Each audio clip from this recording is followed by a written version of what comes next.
আসসালামু আলাইকুম আপুরা, আজ আমি তৈরি করেছি পাবদা মাছ ভুনা। রেসিপিটি খুবই সুস্বাদু এবং মজাদার একটি রেসিপি। এটা আমি খুব সাধারণভাবে তৈরি করেছি। এর জন্য আমি প্রথমে কড়াইয়ে প্রয়োজন মতো তেল দিয়ে নিব। তেল গরম হয়ে গেলে এতে দিয়ে দিব পেঁয়াজ বাটা, কাঁচামরিচ কুচি, পেঁয়াজ কুচি। এগুলো দেওয়ার পর এগুলোকে আমি একটু লাল লাল করে ভেজে নিব। ভাজা হয়ে গেলে এগুলোকে এর মধ্যে দিয়ে দিব লবণ দিয়ে আর একটু ভেজে নিব।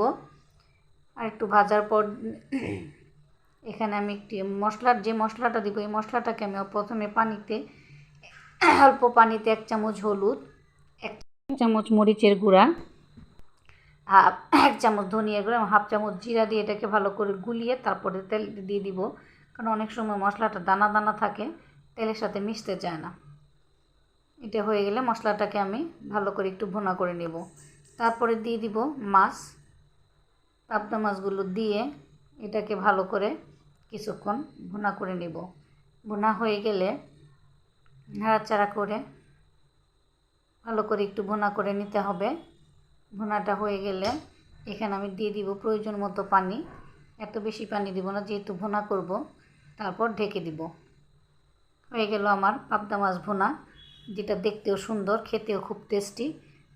আজকে ভিডিওটি যদি আমার ভালো লেগে থাকে অবশ্যই লাইক, শেয়ার, কমেন্ট করবেন, আমার জন্য দোয়া করবেন।